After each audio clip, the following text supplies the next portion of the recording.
así comenzamos esta mañana preciosa. Muy buenos días a todos los que están en sintonía. Damos inicio a las mañanas de reflexión el día de hoy.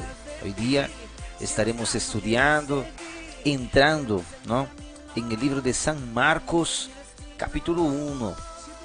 Y les invitamos a todos que podamos refletir en este texto, que con seguridad tiene aspectos muy lindos para poder enseñarnos y para poder mostrarnos el día de hoy.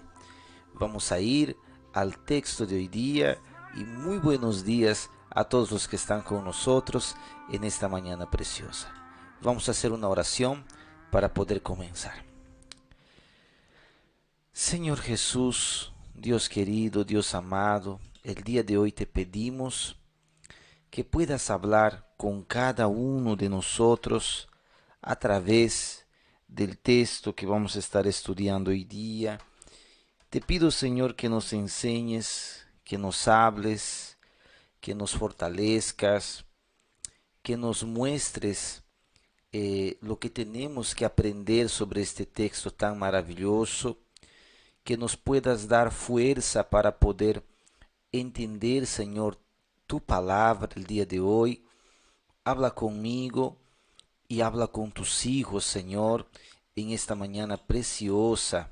Habla con nosotros, fortalécenos, cuídanos, Señor, renuévanos, Señor amado, y que tú seas glorificado cada día. Es lo que te pido en esta mañana preciosa, en el nombre de Jesús. Es lo que te rogamos, Señor, que hables con cada uno de tus hijos. En el nombre de Jesús. Amén, amén y amén. Vamos a dar inicio entonces, mis queridos hermanos, encima de este lindo texto el día de hoy, y estaremos continuando estas explicaciones dentro ahora del libro de Marcos. Vamos ahí. La cámara creo que no está activa, ¿no? Vamos a activarlo ahí.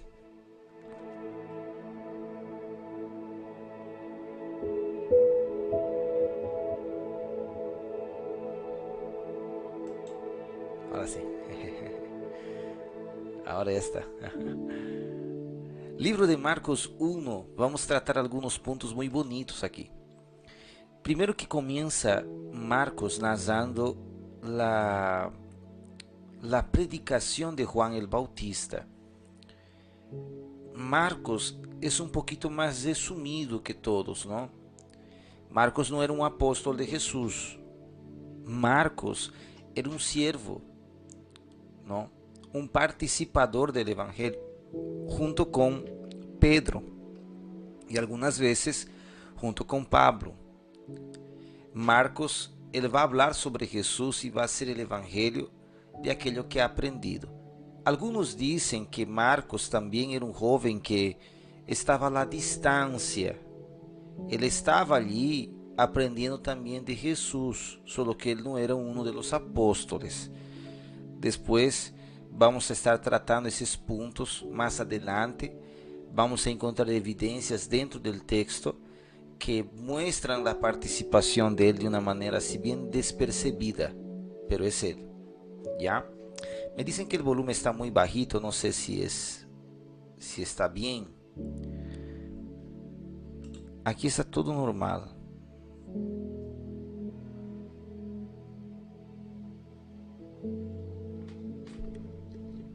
Tal vez es esto, no sé. Ahora sí. Entonces, vamos a encontrar más adelante tal vez algunas evidencias de quién es Marcos. ¿Ya? Hoy día vamos a observar bastante el contenido que Marcos tiene para darnos. Y este contenido es un contenido extraordinario porque él trata de una forma más resumida, va a ser 16 capítulos, que ele vai tratar sobre Jesus. Recordate que Mateus tinha 28 capítulos. Agora vamos estudar Marcos, que só tem 16 capítulos. O sea que praticamente em 3 semanas aí nós vamos acabar de estudar este livro. ¿Ya? Ya lo he aumentado el volumen, no sé si está mejor o si yo estoy hablando muy bajo, tal vez, no sé. Ok, vamos dar inicio. En el principio del Evangelio de Jesucristo, Hijo de Dios, y este es muy importante, mira. Marcos es el que va a comenzar a usar esta expresión Hijo de Dios. Nota que Mateo usa el Hijo del Hombre. ¿No ve? ¿Te acuerdas de las 10 vírgenes? Entonces, Mateo 24, entonces verán al Hijo del Hombre, ¿no? Esa expresión es Mateo 24. No, sí, Mateo 24 y Mateo 25. Mateo 26 también. En Marcos va a comenzar a usar la expresión Hijo de Dios. Mira qué cosas, ¿no? Va a comenzar a usar la expresión Hijo de Dios. Como está escrito en Isaías, he aquí yo envío a mi mensajero delante de tu faz, el cual preparará tu camino delante de ti. Voz del que clama en el desierto, preparad el camino del Señor, enderezad sus sendas. Bautizaba Juan en el desierto y predicaba el bautismo de arrepentimiento para perdón de pecados. Y salían a él toda la provincia de Judea y todos los de Jerusalén, y eran bautizados por él en el río Jordán, confesando sus pecados.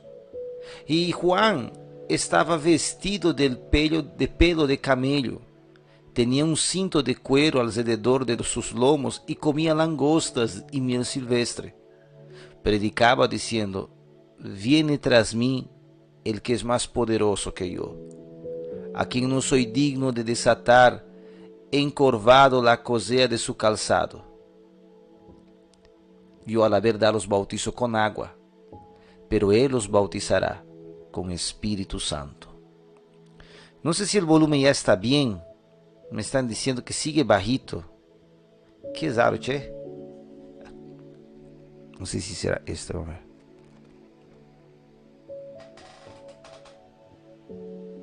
Ya.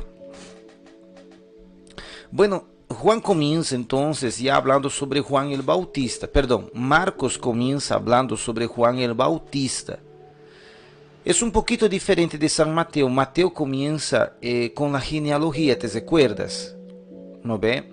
Él comienza con la genealogía, comienza con la historia de María y José, y después va a venir en el capítulo 3 la historia de Juan Bautista.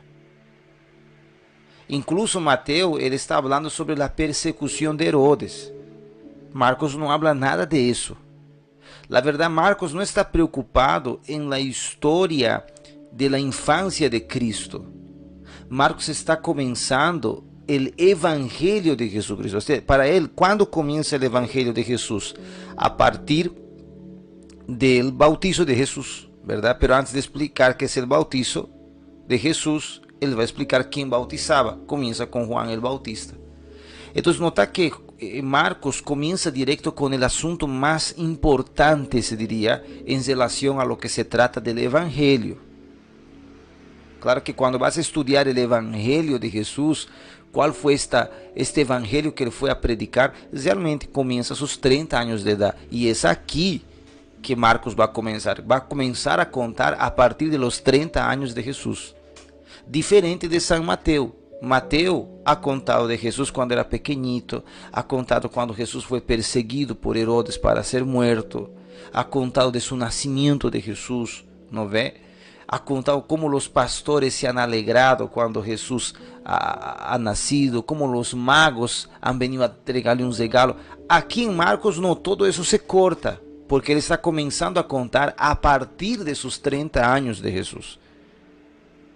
No sé si eso está quedando claro a todos ustedes. Entonces recordate eso, va a caer en el examen. ¿No? Marcos comienza a explicar la vida de Jesús a partir de sus 30 años de edad. O sea, a partir de los 30 años de Jesús. Y él comienza a hacer un destaque de Juan el Bautista. Juan el Bautista, aquí notas que todo, tanto San Mateo como Marco, eles están trayendo la evidencia, siempre la evidencia. ¿Cuál es la evidencia? El versículo 2 y el versículo 3 que dice: como está escrito en Isaías el profeta, mira, como está escrito, Entonces nota que Marcos va a hablar de Juan Bautista, pero confirmando con la escritura. He aquí yo envío a mi mensajero delante de tu faz, el cual preparará tu camino delante de ti. Está hablando de Juan Bautista. Juan Bautista es el mensajero que va a venir a preparar el camino para el Señor. Pero nota que Marcos está hablando eso conectado con la escritura. Eso se aplica a nuestros días. Todo mensaje, toda prédica, todo pastor tiene que tener un respaldo bíblico para poder hablar de X asunto, X tema, X prédica, enseñanza, ¿no ve? Nota que siempre es eso. Entonces él dice, para ellos, la Biblia de ellos era el Antiguo Testamento. Para nosotros es el Antiguo y el Nuevo Testamento, que es lo que ellos escribieron, ¿no? Seguimos. Ahora, él va a dar localidades que Mateus no ha dado. Mateo va a decir que Juan sí predicaba en el desierto, pero en aquí él ya va a decir que la provincia de Judea venía a poder escucharle. Toda la provincia venía. Eso era en la frontera, ¿no? Del río Jordán. Es la frontera entre el desierto del Egipto y entre la entrada de lo que sería futuramente Jericó, ¿no? Jericó, antigua Jericó, y más allá Jerusalén. Y salían a él toda la provincia de Judea y todos los de Jerusalén, y eran bautizados por él, ya da un local, en el río Jordán, confesando sus pecados.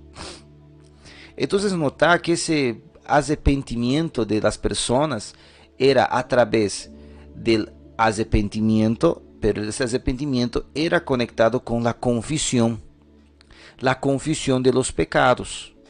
¿Qué es la confesión de los pecados? Este es un punto para pensar también. La confesión de los pecados es hablar lo que uno ha hecho y pedir perdón a Dios por lo que uno ha hecho. En este caso, hablaban con Juan Bautista, representante figurativo de un sacerdote. Y no te olvides que Juan el Bautista, él era un sacerdote, él era un levita. Si te vas a recordar, no, todavía no hemos pasado eso, pero en Lucas vamos a ver eso. Isabel es la madre de Juan Bautista. Su papá de Juan Bautista es Zacarías, que es un sacerdote, ¿verdad? Entonces, como Juan Bautista hacía parte del grupo de los esenios, yo les he explicado eso cuando hemos estudiado Mateus, los esenios era un grupo que salió del grupo de los levitas, de los fariseos, salió de este grupo porque ha dicho, estas personas son muy refinadas y el evangelio no es ese. La palabra, la Torá no es esta. No es lo que la palabra nos ordena. Vámonos al desierto a ayunar y vivir solo de la fe. Juan Bautista estaba en este grupo. Y justamente este grupo se vestía así. Era como Juan predicaba así. Era una especie de un sacerdote, ¿verdad? Entonces Juan está en el desierto. Él está predicando. Y dice, y salían de toda la provincia de Judea, eran bautizados. Nuevamente recalcar ese punto del bautizo. El bautizo que él está hablando es un bautizo de inmersión. Ya vamos a ver aquí con Jesús eso. Entonces, agasaban al que se iba a bautizar, lo ponían sobre las aguas y lo levantaban. Ese es el bautizo. Eso era públicamente. Y es allí donde él pedía perdón. Y pedía perdón de sus pecados y los confesaba. Y era perdonado. Si sigue, y Juan era vestido, aquí ya da unos detalles sobre él, como él era un hombre del desierto, mira. Él era vestido del pelo de camello y tenía un cinto de cuero alrededor de sus lomos y comía langostas y miel silvestre. Mira qué interesante, esa historia de piel de camello nos recuerda mucho a Elías, porque Elías también era más o menos vestido así. Elías era así, ¿no? Entonces notas que Juan Bautista en Marcos está más igualado a Elías. Para nosotros, Elías es Juan Bautista. O sea, no exactamente el Elías encarnado, pero es el Elías simbólico.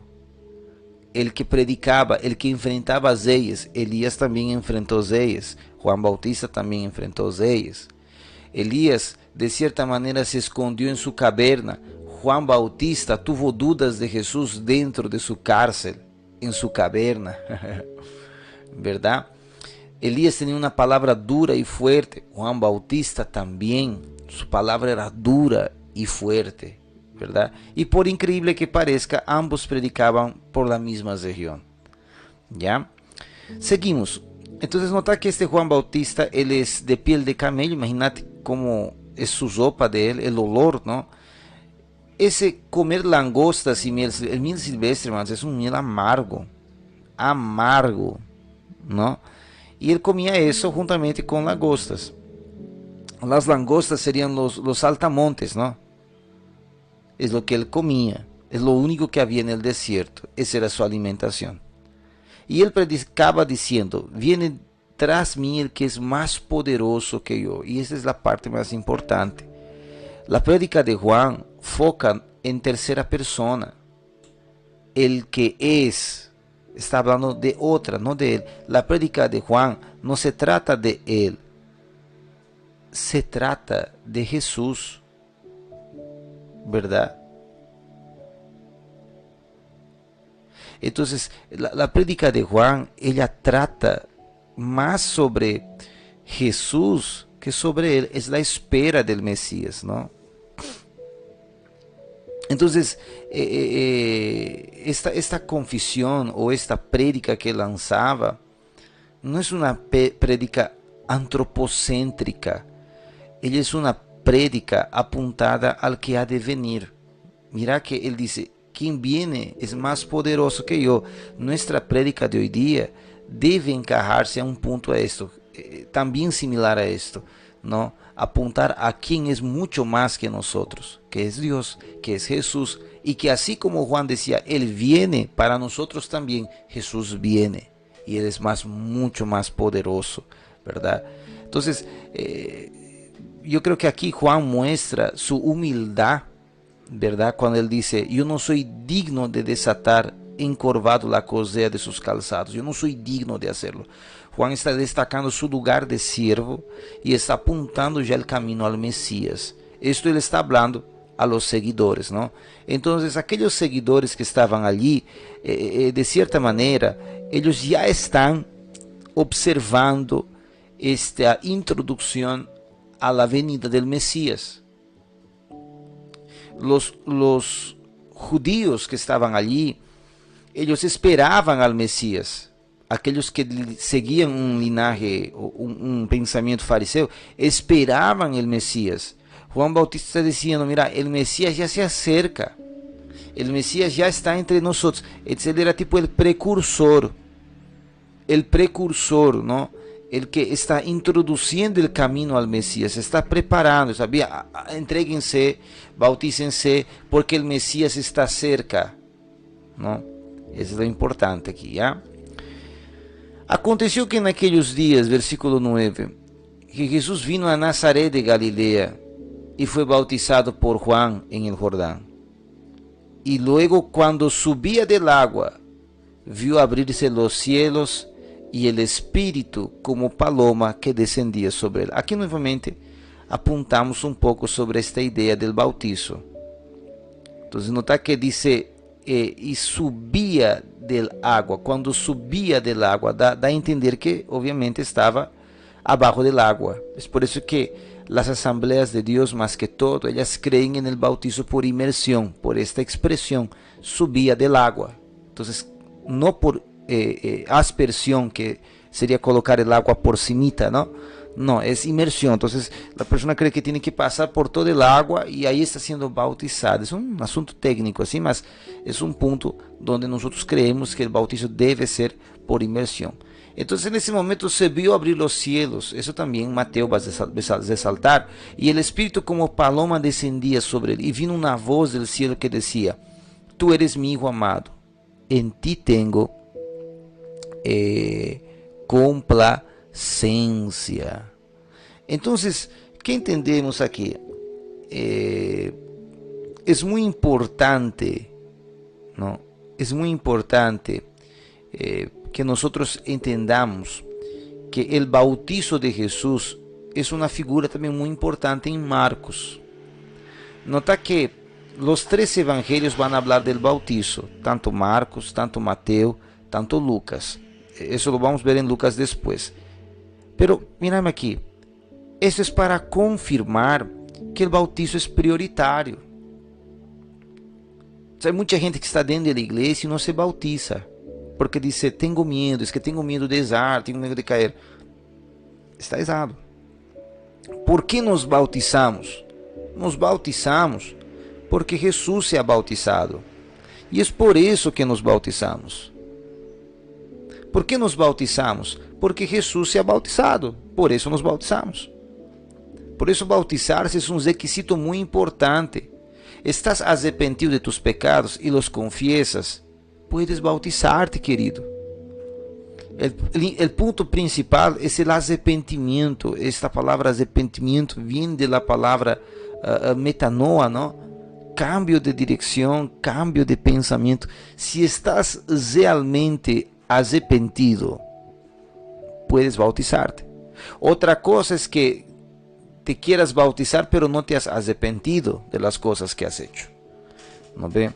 Entonces Jesús, él fue bautizado. Y nota que Marcos, él trata eso de una forma mucho más resumida, ¿verdad?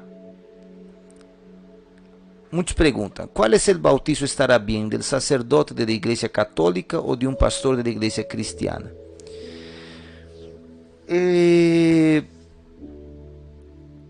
Bueno, la verdad, es muy importante entender un aspecto.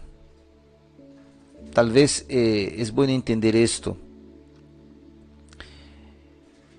La idea del bautizo es que el bautizo sea un símbolo de seguir a Jesús. Jesús va a decir en el final del Evangelio de Marcos: bautizándolos en nombre del Padre, del Hijo y del Espíritu Santo. La misma expresión es usada cuando él fue bautizado, ¿verdad? Entonces este bautizo, él es un seguimiento muy importante. Él es un compromiso muy importante, ¿verdad? Él es un compromiso muy importante. Ahora, en cómo debe ser hecho, tal vez es la discusión. La Iglesia Católica hace el bautizo a un niño. El punto es que Jesús no era niño cuando se ha bautizado. Él tenía conciencia, él tenía 30 años. Los demás que se han bautizado, Juan, que era mucho más joven, cuando él se ha bautizado, cuando él se ha entregado, cuando él se ha hecho un discípulo de Jesús, probablemente ya bautizado porque él era un seguidor de Juan Bautista. ¿No ve? Para ser seguidor de Juan Bautista, obviamente, yo lo veo que creían en su mensaje y obviamente se bautizaban. Entonces se nota que eran personas adultas, ¿no? Conscientes, y no personas inconscientes, personas que no tienen la conciencia. El niño no tiene conciencia, por eso no creemos en el bautizo de niños. Por eso nosotros no damos esa credibilidad al bautizo católico. ¿Me entiendes? ¿Ya? Entonces ese es el punto. Entonces Jesús aquí él se bautiza y ahora Jesús comienza su ministerio a partir de esto. ¿Ya? Jesús comienza su ministerio a partir de esto. El ministerio de Jesús comienza a partir de este momento que él se bautiza. Entonces él se bautiza, comenzó el evangelio. Nota que esa es la preocupación de Marcos, ¿no? Marcos está escribiendo el libro, habla un poquito sobre Juan Bautista y ya habla sobre Jesús y comienza hablando sobre su bautizo. ¿No ve? Seguimos. Después del bautizo, se escucha una voz que dice del cielo: tú eres mi hijo amado, en ti tengo complacencia. Mira conmigo aquí. Ahora, pensa conmigo aquí. El bautizo era para perdón de pecados.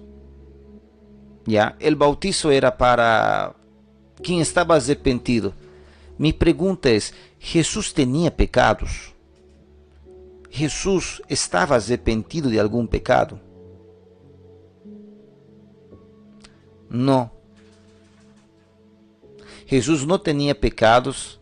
Jesús no estaba arrepentido de ningún pecado. ¿Por qué se ha bautizado? Cuando él se va a querer bautizar, Juan le dice, tanto en Mateo y en Lucas, vamos a ver eso: yo no soy digno de bautizarte, tú más bien tienes que bautizarme a mí, ¿no? Porque Jesús va a bautizar con fuego. Ese es algo a más. Eso ya es algo espiritual. Quien nace del agua y del espíritu, ¿no? San Juan 3 va a hablar sobre eso. Del agua es del bautizo de Juan y del espíritu es el bautizo espiritual, ¿no? Lo que nosotros llamamos sobre la llenura, Hechos 2. Entonces nota que ese bautizo aquí, ¿para qué lo ha hecho? Debemos ser sus imitadores. ¿Cómo seguir? Si Jesús no ha hecho, yo no hago.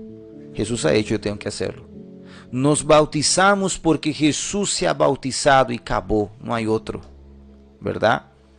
El bautizo es importante porque Cristo se ha bautizado. Si no fuera importante, Él no lo hubiera hecho. Si Él, que no era pecador, se ha bautizado, cuanto más yo, que soy un grande pecador, ¿no? Entonces el bautizo es muy importante. Seguimos el texto. Jesús principia su ministerio. Vamos a ver. Después que fue encarcelado Juan, Jesús vino a Galilea predicando el evangelio del reino de Dios y diciendo: el tiempo se ha cumplido, se ha acercado, arrepentíos y creed en el evangelio. Ahora vas a observar que esta palabra también va a ser muy común en San Marcos, el reino de Dios. Recordate de eso. Recordate de este punto aquí, mira, el Hijo de Dios, que va a ser muy común en este libro.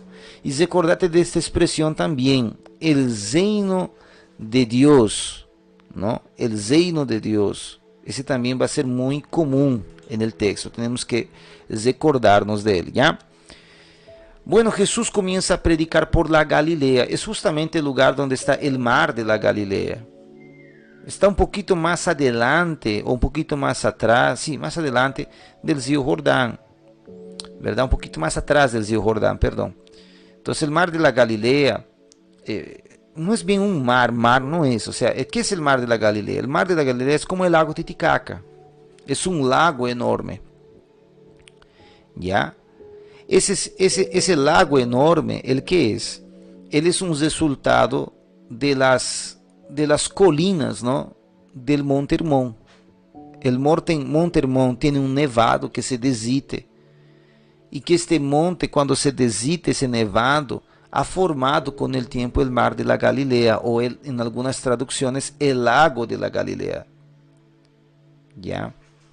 Ese lago de la Galilea va a dar una salida al río Jordán, y el río Jordán va a salir al mar muerto. ¿Entiendes? Ese lago es grande, es un lago enorme, ¿ya?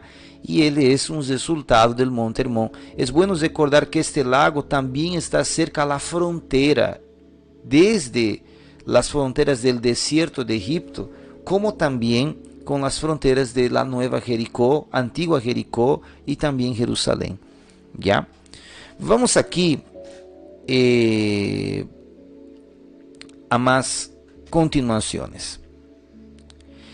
Él está predicando por la Galilea y es aquí que él va a ver a algunos hombres, más que todo a 4 pescadores. Vamos a ver. Andando Jesús junto al mar de Galilea, vio a Simón y Andrés su hermano, que echaban la red en el mar porque eran pescadores. Y les dijo: venid en pos de mí y haré que seáis pescadores de hombres. Y dejando luego sus redes, le siguieron. Pasando allí un poco más adelante, vio a Jacobo, hijo de Zebedeo, y Juan su hermano, también ellos en la barca, que remendaban sus redes.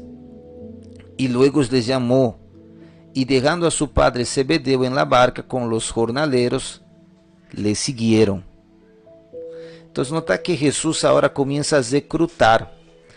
Es bueno que entiendas, en Lucas, vamos a ver con más detalle también, estos 4 jóvenes aquí, ellos ya eran seguidores de Juan el Bautista, ¿ya? Y es por eso que también ellos siguen a Jesús. Ellos de cierta manera ya seguían a Juan, porque Juan está cerquita de ahí, el río Jordán está cerquita de ahí, ¿no? Ellos ya habían escuchado hablar de esos mensajes que Juan hablaba. Juan era conocido, toda Judea venía a él y toda Jerusalén, ¿no? Entonces aquí ya vamos a comenzar los milagros de Jesús. Comenzamos los milagros de Jesús. Vamos al capítulo de número 1, versículo número 21. Está que el 21 ya comienza con los milagros, ya lanza directo el evangelio de Jesús. Ya no es como Mateo que prepara un camino, ¿no? Mateo prepara un camino para este momento. San Marcos no, San Marcos ya comienza lanzando. Y vamos aquí. Y entraron en Cafarnaúm y los días de reposo entraron en la sinagoga y enseñaba. Y se admiraban de su doctrina porque les enseñaba como quien tiene autoridad y no como los escribas. ¿Ya? Pero había en la sinagoga de ellos un hombre con espíritu inmundo que dio voces diciendo: ¿qué tienes con nosotros, Jesús Nazareno? ¿Has venido a destruirnos? Si quieres, sé que eres el Santo de Dios. Pero Jesús les reprendió diciendo: cállate y sal de él. Y el espíritu inmundo, sacudiéndole con violencia, clamando a gran voz, salió de él. Y todos se asombraron de tal manera que discutían entre sí diciendo: ¿qué es esto? ¿Qué nueva doctrina es esta? ¿Con qué autoridad manda a los espíritus inmundos y le obedecen? Y muy pronto se difundió su fama por toda la provincia alrededor. ¿Verdad? Bueno, vamos a ver aquí otros puntos que también son muy importantes dentro de esto. Y este va a ser el último cuadro que vamos a lanzar el día de hoy.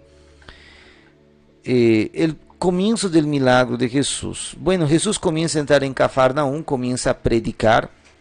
Y también en los días sábados, da a entender aquí, que eran días de reposo, él predicaba dentro de las sinagogas. Claro, las sinagogas, ellas solo traían la reflexión diaria, mas la reflexión diaria específica era el día sábado. Ellos practicaban la ley. Entonces, en el día sábado Jesús predicaba en las sinagogas. Cuando no era un día de reposo, Jesús predicaba por las calles.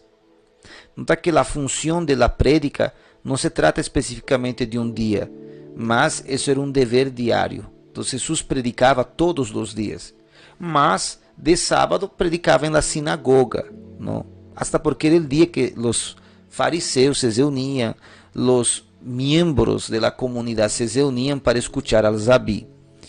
Solo que ahora Jesús va a hacer una cura. Dice que hay un hombre con espíritu inmundo, y aquí hablamos sobre los demonios, posesión demoníaca. Él es real, él existe, claro que existe, es bíblica. La Biblia habla sobre la posesión demoníaca, sobre un espíritu inmundo controlando una vida. Pero eso no es como vemos tal vez en las televisiones. En la televisión ves un diálogo, ¿no?, entre el que predica y el que está endemoniado. Le comienza a contar qué haces con él, qué le haces, cómo le haces.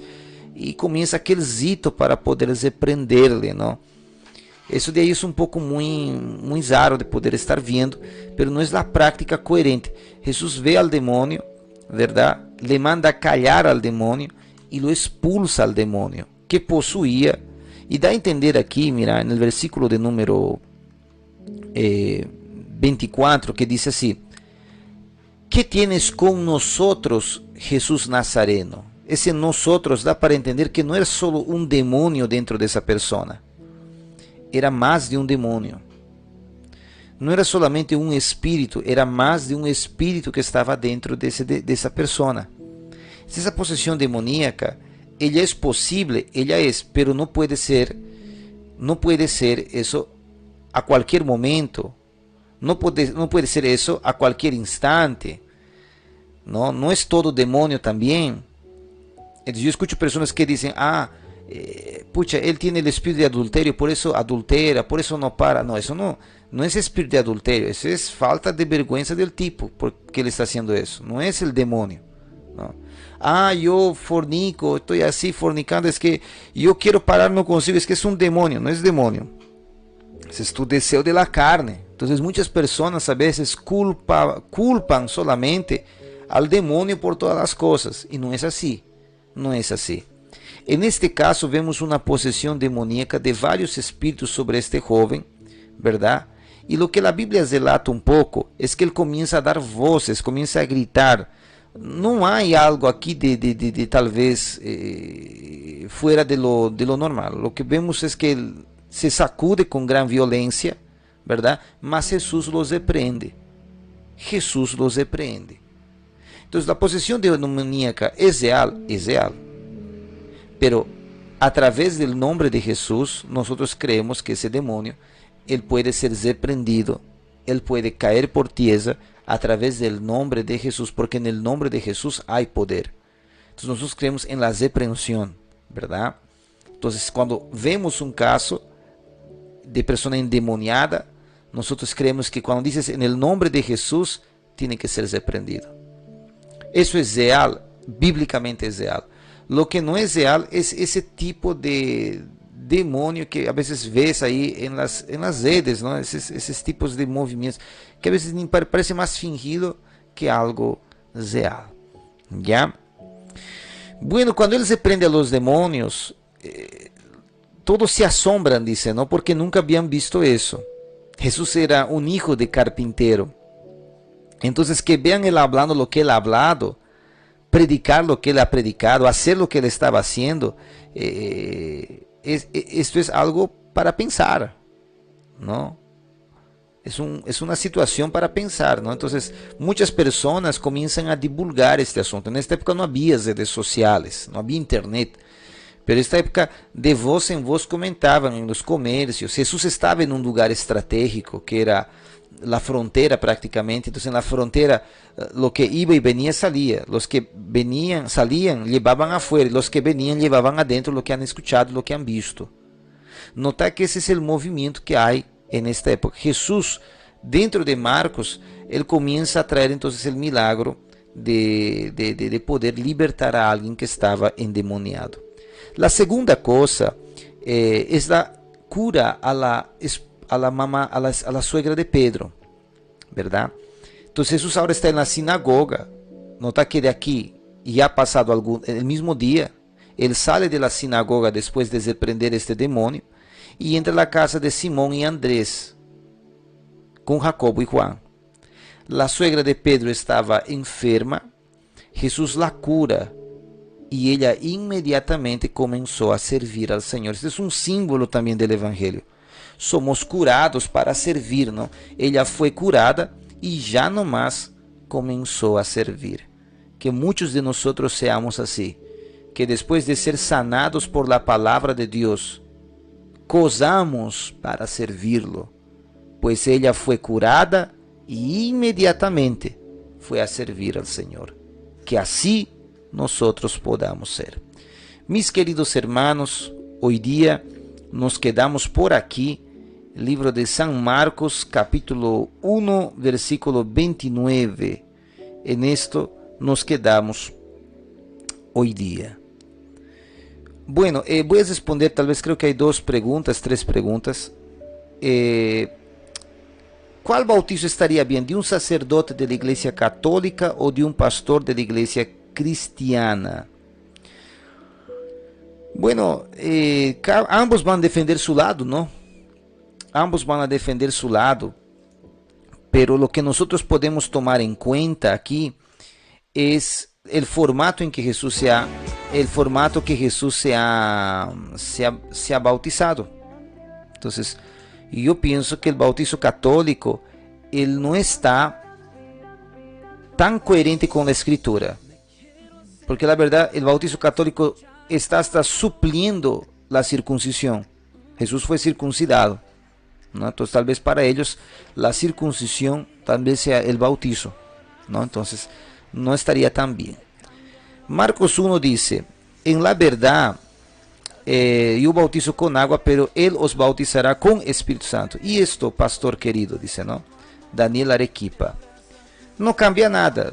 Nosotros creemos en el bautizo en agua como en el bautizo en el Espíritu Santo. Eso se cumple en Hechos 2. En Hechos 2 se cumple eso. No cambia nada. La Iglesia Asambleas de Dios, ella cree en el bautizo con el Espíritu Santo, bautizo en el Espíritu Santo. Nosotros creemos en eso. Mas también creemos en el bautizo en agua, porque si no el bautizo de Jesús sería en vano. Si eres de la línea que dice que no es necesario el bautizo, entonces ¿para qué Jesús se ha bautizado? Para adorno. ¿Para qué se ha bautizado? ¿No? Tal vez ahí sería la pregunta. En los 10 mandamientos dice, guardad el séptimo día, y Dios creó el cielo y la tierra en 6 días, y en el descansó, y guardaremos el domingo. En inglés es día de sol. Gonzalo, ¿y eso qué tiene que ver con el punto que estamos tratando? No entendí, o sea, ese es otro asunto, ¿no? Mas no, creo que no tiene nada que ver con los puntos que estamos tratando ahorita, ¿verdad? No estamos nada. Y yo creo que esa pregunta ya he respondido no sé cuántas veces aquí sobre el día sábado y el día domingo. Buenos días, una pregunta. ¿Las parejas que no están casados se pueden bautizar? No, no se puede bautizar. Sería mejor que se case primero, ¿verdad? No se puede bautizar a un niño porque ellos son inocentes y no tienen pecado. La verdad, todos nacen en el pecado. El instinto pecaminoso ya está en nosotros.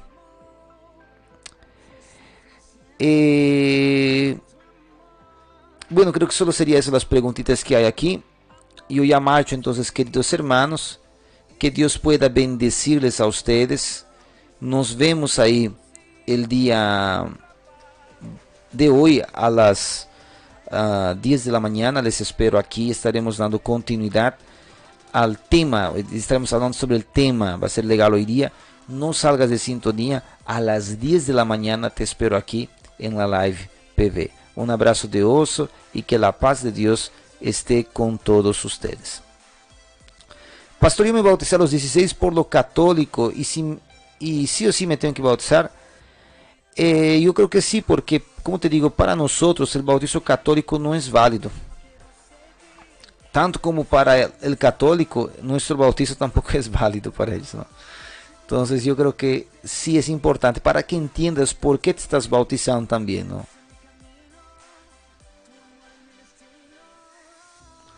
Pastor, pero la pareja que no está casado también tiene la opción de bautizarse solos, ¿verdad? Solo o bien casado. No, si es solo, no puede estar concubinado, conviviendo con alguien. No puede. Porque si no está en pecado, aí não adianta bautizar-se. Porque se te vas a bautizar, no vas a poder tomar la Santa Cena. Sigue igual. Es mejor casarse, ¿no? Ese es el